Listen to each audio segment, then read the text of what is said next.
Good morning everyone, मैं जितेश पुरोहित आप सभी का स्वागत करता हूं अपने यूट्यूब चैनल पर। आज दिनांक 31/7/2020 और आज की वीडियो में हम बात करने वाले हैं राजस्थान जीके से संबंधित 15 महत्वपूर्ण प्रश्नों पर।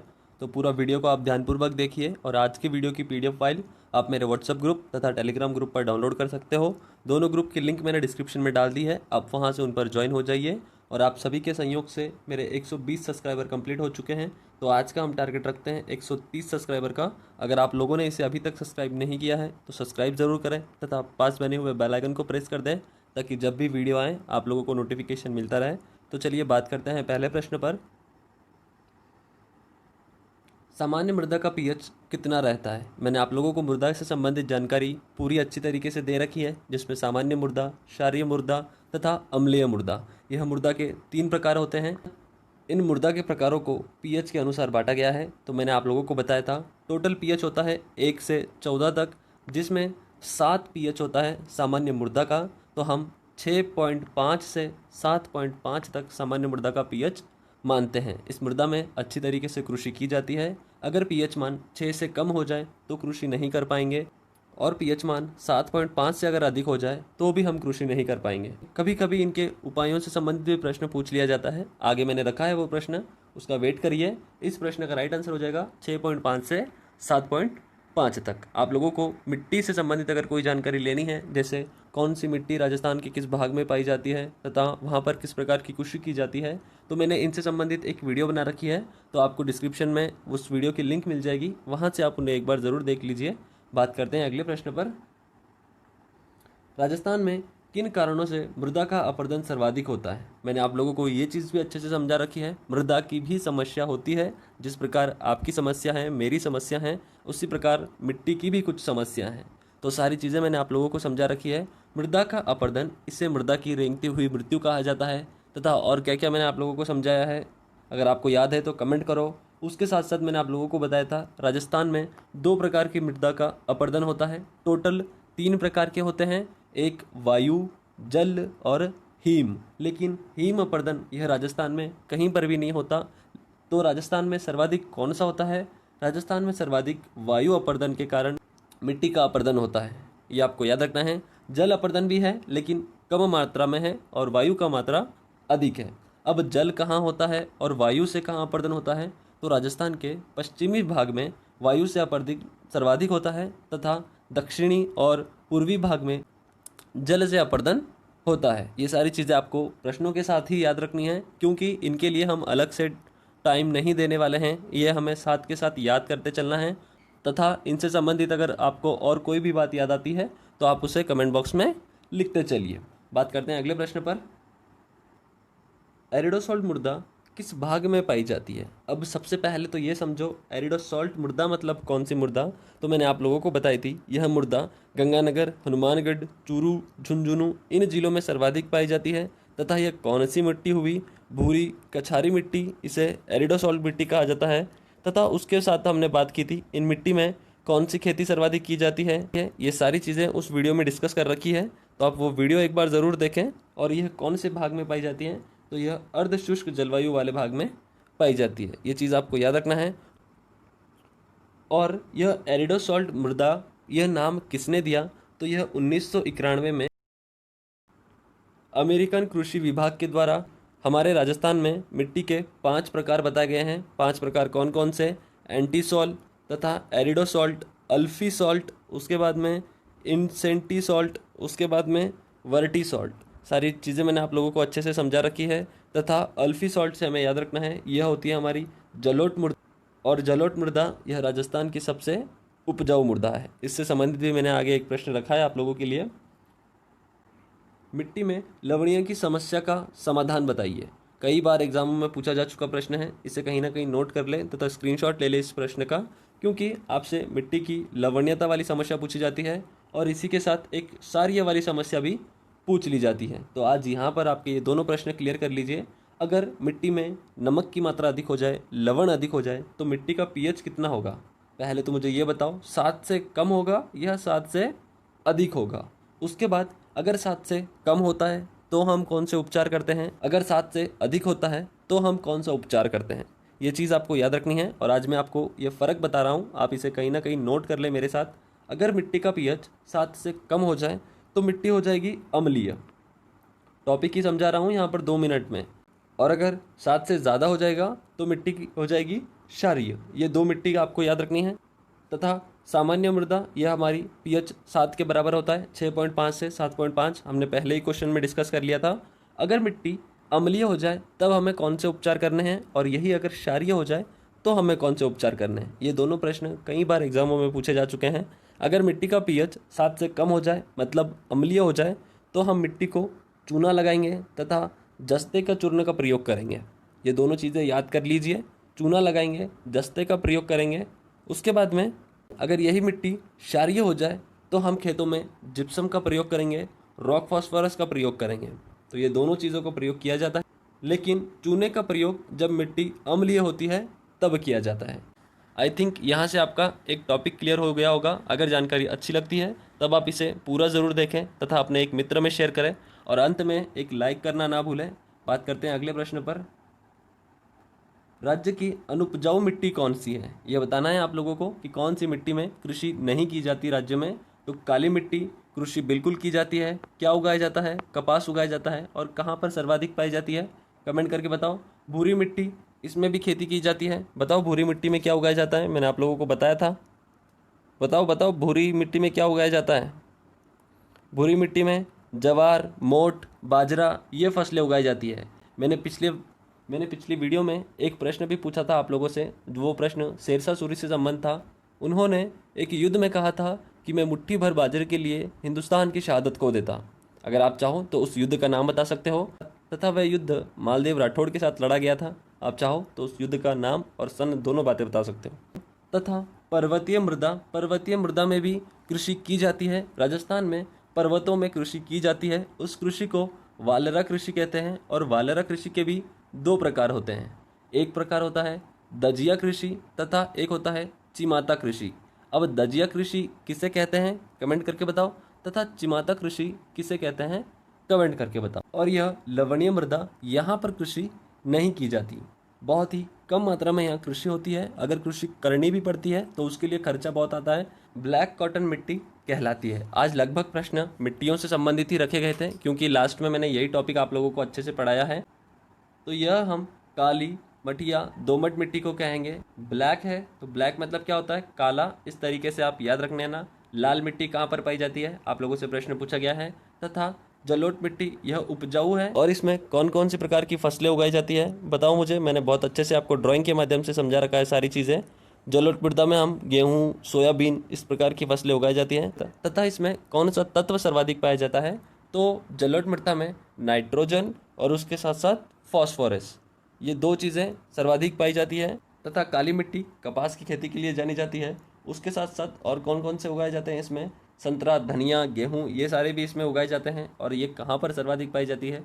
तो यह हाड़ौती क्षेत्र में सर्वाधिक देखी जाती है। ये सारी चीज़ें आप लोगों की क्लियर कर रखी है मैंने। बात करते हैं अगले प्रश्न पर।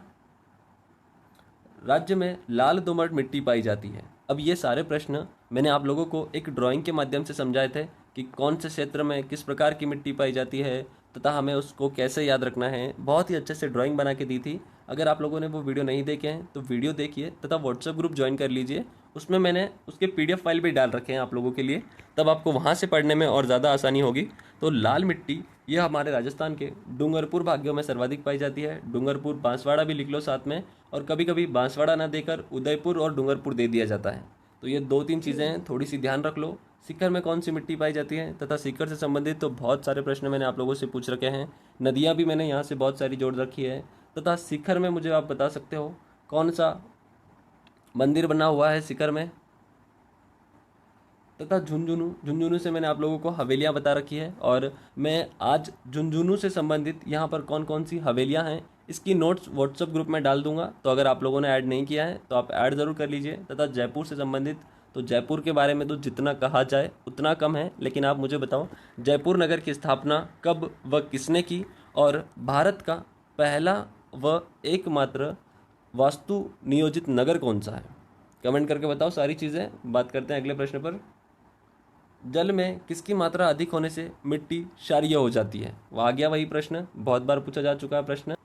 तो इसमें सोडियम की मात्रा जब अधिक हो जाती है तब मिट्टी कैसी हो जाती है, क्षारीय हो जाती है। और मैंने आप लोगों को बताया क्षारीय मिट्टी का पीएच 7 से अधिक।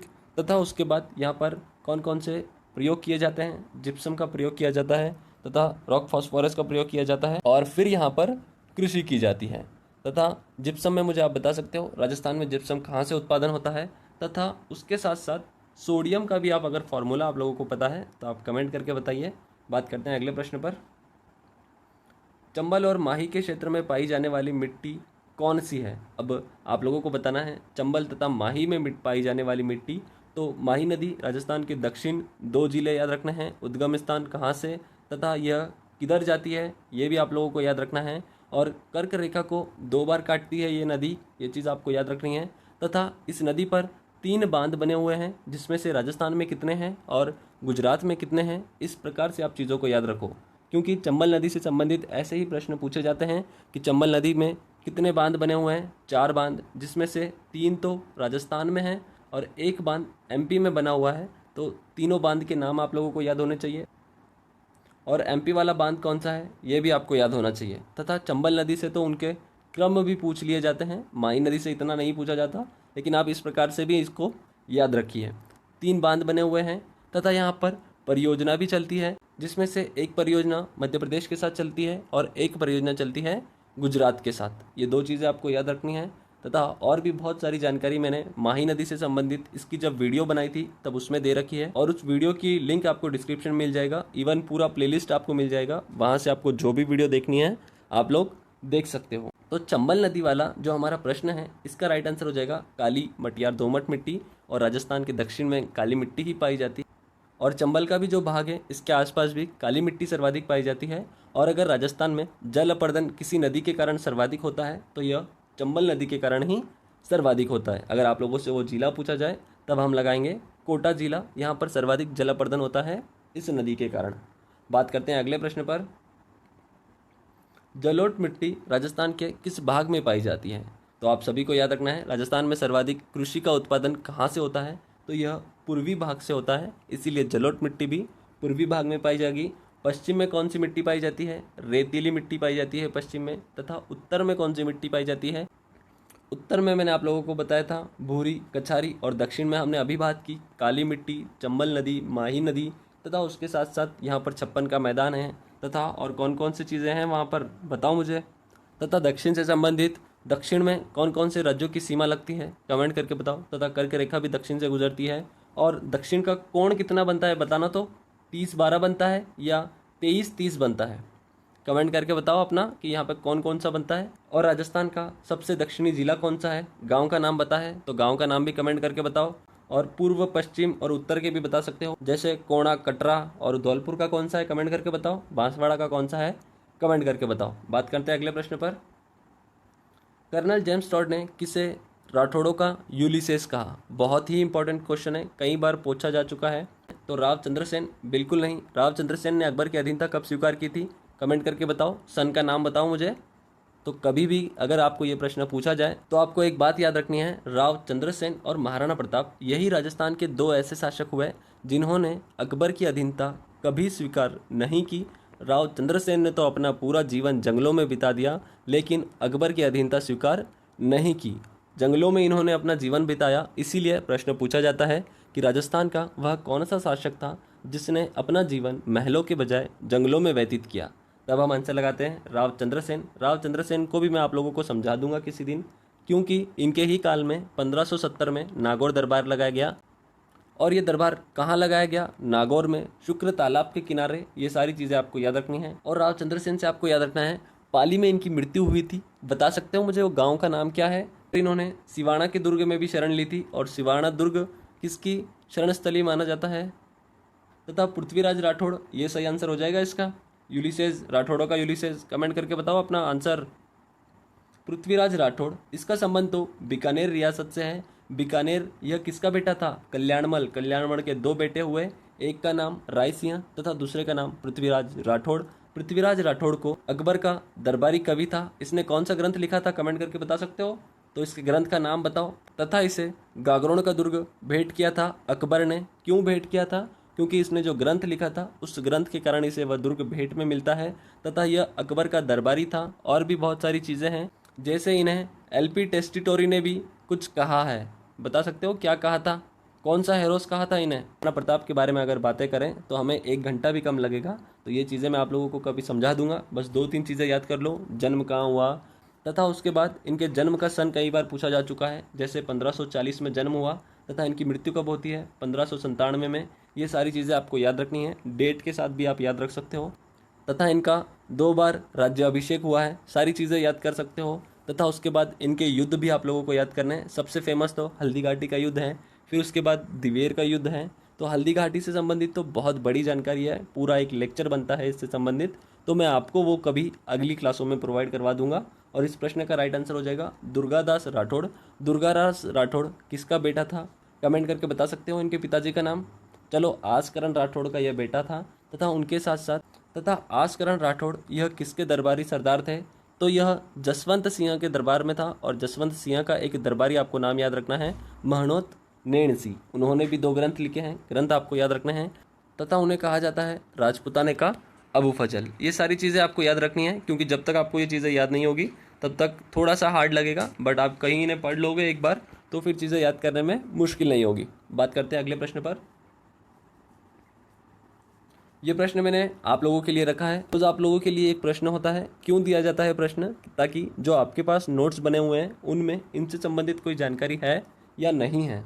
अगर नहीं है तो आप कहीं दूसरी जगह पर इन्हें पढ़ो, इनके बारे में थोड़ा सा सर्च करो और आप मुझे अपना आंसर कमेंट बॉक्स में बता सकते हो। 4 ऑप्शन दिए गए हैं। अगर आप लोगों ने अभी तक इसे सब्सक्राइब नहीं किया है तो सब्सक्राइब जरूर करें तथा पास बने हुए बेल आइकन को प्रेस कर दें, ताकि जब भी वीडियोज़ आएँ आप लोगों को नोटिफिकेशन मिलता रहे।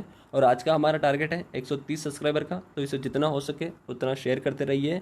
और वीडियो कैसी लगी, अच्छी, बुरी, और इसमें क्या कमी रह गई है, सारी चीज़ें आप कमेंट करके बता सकते हो। तो आज की वीडियो मैं यहीं पर समाप्त करता हूँ। जय हिंद, जय भारत।